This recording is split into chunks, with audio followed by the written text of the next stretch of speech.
నిన్న కామంటుంది ఆమె సంక్రాంతి లక్ష్మి అంటారు ఆమెను ముద్దుగా.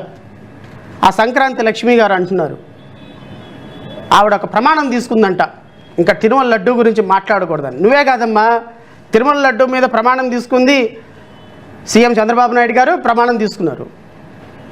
ఆయనతో పాటు ఉప ముఖ్యమంత్రి పవన్ కళ్యాణ్ గారు కూడా ప్రమాణం తీసుకున్నారు.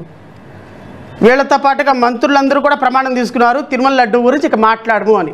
ఎందుకు మాట్లాడితే చెడ్డీలు ఇప్పి కొడతారని చెప్పి అమిత్ షా పైన వార్నింగ్ ఇచ్చిన కారణంగా ఒక్కళ్ళు కూడా మాట్లాడరు. వీళ్ళతో పాటుగా ఇంకొకళ్ళు కూడా భారతదేశం నా మాతృభూమి, భారతీయులందరూ సహోదరులాగా వీళ్ళు కూడా ఇంకొకళ్ళు కూడా ప్రమాణం తీసుకున్నారు.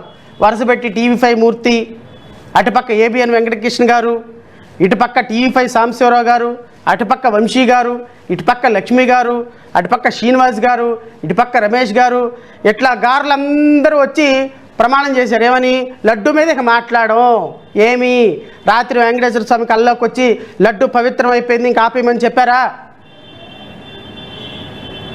అబ్బాయి లడ్డూలో ఎటువంటి కొవ్వు గలవలేదు, పవిత్రం అయిపోయింది, మీరు మాట్లాడొద్దు, మీరు దయచేసి ఆపేసాడని కల్లోకి వచ్చామని చెప్పారా?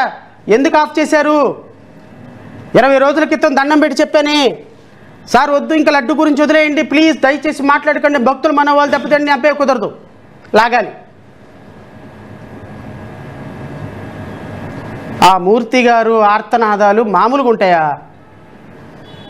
ఒకళ్ళొకొకళ్ళు పెద్ద పెద్ద ఎనలిస్టులను తీసుకొచ్చి, పెద్ద పెద్ద తెలుగుదేశం పార్టీ అధికార ప్రతినిధులను తీసుకొచ్చి ఇష్టం వచ్చినట్టు టీవీలు డిబేట్లు టీవీలు మన ప్రమోషన్స్, రీల్స్ ఇష్టం వచ్చినట్టు 100 కోట్ల రూపాయలు పెట్టి వెంకటేశ్వర స్వామి ప్రసాదాన్ని అపవిత్రం చేసే కార్యక్రమం దిగ్విజయంగా చేసి చివరికి ఎందుకు ఆఫ్ చేశారు? రీజన్ ఏంటి?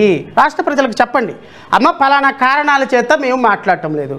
నిన్న ఢిల్లీలో చంద్రబాబు నాయుడు గారిని అడిగారు, సార్ లడ్డు గురించి ఏంది అంటే, ఇప్పుడు మాట్లాడే అంశం కాదంట, ఐ విల్ టాక్ లేటర్ అంట. నిన్న అసెంబ్లీలో పాపం పరిపూర్ణంగా పొందినట్టు చెట్టు కింద కూర్చున్న గౌతమ్ బుద్ధుల్లాగా మారిపోయినట్టున్నారు.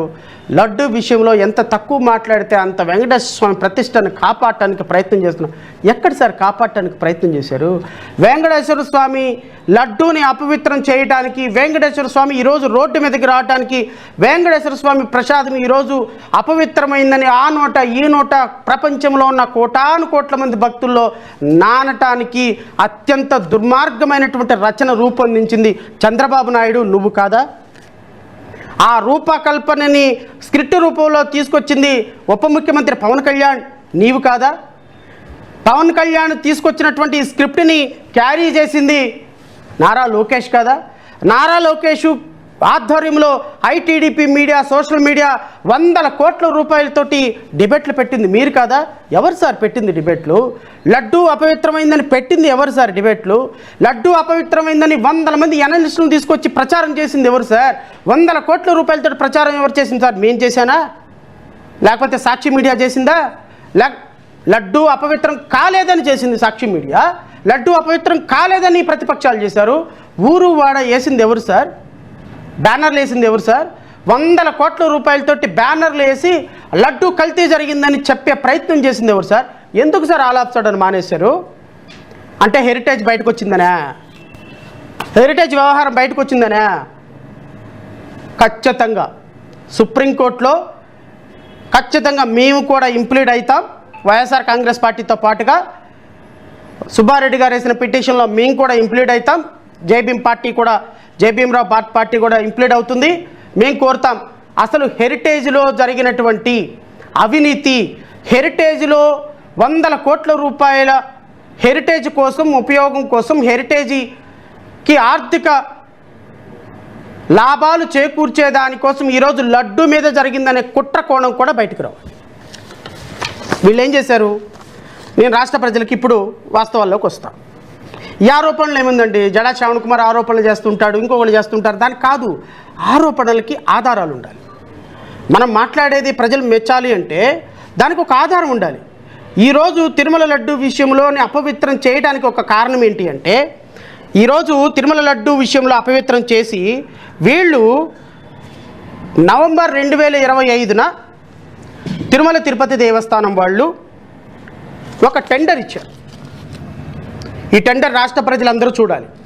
2025 నవంబర్ తారీఖులో, అంటే 2024 అధికారంలోకి వచ్చిన వెంటనే సెప్టెంబర్ లడ్డూలో పంది అవశేషాలు కలిసినాయి అని చెప్పేటువంటి ఒక ప్రయత్నం చేశారు. చేసి ఏం చేశారు, లడ్డు అపవిత్రమైంది కాబట్టి తక్కువ డబ్బుతోటి నెయ్యి సరఫరా అవుతుంది కాబట్టి ఇప్పుడు వీళ్ళ సిస్టర్ కన్సర్న్ కంపెనీనో లేకపోతే వీళ్ళకి సంబంధించినటువంటి ఒక షల్ కంపెనీ ఏదో ఒక దాన్ని వీళ్ళ పేరు పెట్టుకొని డబ్బులు తీసుకునేటువంటి ఏదో ఒక షల్ కంపెనీని తిరుమల తిరుపతి దేవస్థానంలోకి ఇండల్జ్ చేయాలి. టీటీడీలోకి దీనికి సంబంధించినటువంటి ఏదో ఒక లడ్డు నెయ్యి సరఫరా చేసే ఒక కంపెనీ ఇండల్జ్ కావాలి. ఈ కంపెనీ పేరేంటి అంటే, ఇది నేను మీకు చదివి వినిపిస్తా. Indapur dairy and milk products private limited, Gogali, taluka, Indapur district, Pune, Maharashtra. ఈ కంపెనీతోటి టీటీడీ ఒక టెండర్ ప్రక్రియలోకి ఎంటర్ అయింది. విత్ రెఫరెన్స్ టు ది ఈ tender first cited and pursuant to the recommendations of the purchase committee wide reference second cited, it is to inform that your quoted rate of 658 rupees per kg for supply of cow ghee through tankers inclusive of all taxes and FOR delivery to the marketing godown TTD Tirumala Tiruchan is accepted in anticipation of approval of TTD board. Hence you are hereby requested to supply 6,50,000 6,50,000 kgs of cow ghee through tankers at the rate of 658 rupees per kg inclusive of all taxes.